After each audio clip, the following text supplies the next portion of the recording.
Tripura Sarkari Kormachari Federation Post Office Somani Student held home state conference Klaizaka Koktishala Mazaka Pradesh Congress also Francis Kumar Shah MLA Birjit Sinha Kobe Govanadong Rock.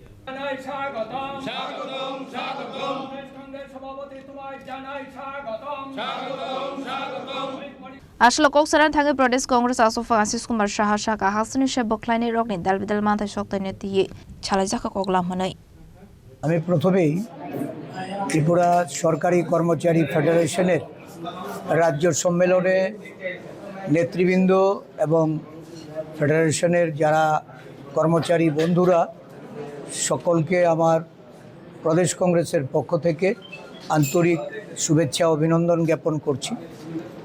রাজ্যের কর্মচারীদের বিভিন্ন দাবি দাওয়া নিয়ে এই সম্মেলনে আলোচনা হবে এবং এই বিষয়ের উপর গুরুত্বপূর্ণ আলোচনা করবেন আমাদের পরিষদীয় দলনেতা মাননীয় বিধায়ক বীরজিৎ সিনহা মহোদয়, আমাদের কর্মচারী নেতা শান্তিরঞ্জন দেবনাথ মহাশয় সহ সমস্ত বিভিন্ন সাবডিভিশন থেকে যারা নেতৃবৃন্দ এসেছেন তারা সকলে আলোচনা করে সর্বসম্মতিক্রমে একটা দাবি সনদ তারা তৈরি করবেন।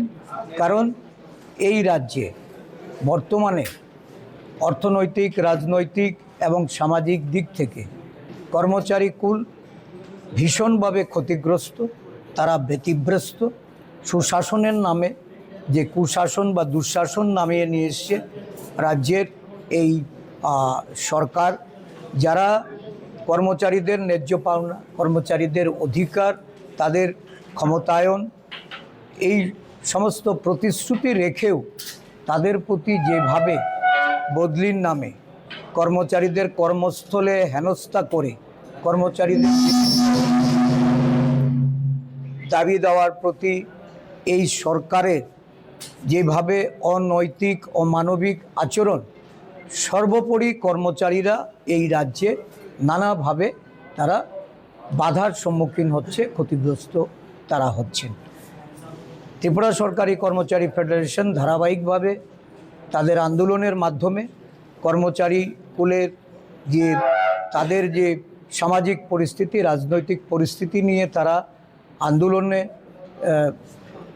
চালিয়ে যাচ্ছেন।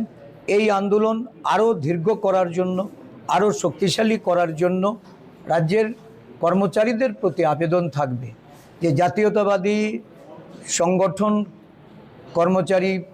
সরকারি কর্মচারী ফেডারেশন, এই ফেডারেশনকে শক্তিশালী করা। অতীতেও আমরা দেখেছি যে এই রাজ্যে সরকারি কর্মচারীদের জন্য কংগ্রেস নেতৃত্বাধীন সরকার যেভাবে পদক্ষেপ নিয়েছিল বা কর্মচারীর স্বার্থে যেভাবে কাজ করেছিল, নতুন নতুন বেকার যুবক যুবতীদের কর্মসংস্থানের মাধ্যমে এই রাজ্যে চাকরির সংস্থান করেছিল। বিভিন্ন সময়ে আমরা দেখেছি কংগ্রেস সরকার ব্যাকলগ পূরণ করে, পে কমিশন প্রদান করে কর্মচারীদের তাদের অর্থনৈতিক বুনিয়াদ যেভাবে শক্তিশালী করেছিল।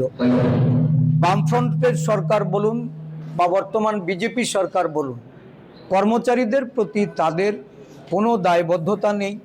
প্রতিশ্রুতি খেলাপি একটা সরকার আজকে বর্তমানে ক্ষমতাসীন। তাদের বিরুদ্ধে লড়াইয়ের জন্য ঐক্যবদ্ধ হতে হবে। সমগ্র কর্মচারী বন্ধুদের প্রতি আহ্বান রাখব, এগিয়ে আসুন, এই লড়াইটা কর্মচারী ফেডারেশনের নেতৃত্বে সংগঠিত করুন, শক্তিশালী করুন। রাজা খরা আগলো নিশ্চিত প্রণাম নিকটম চিনি খরা।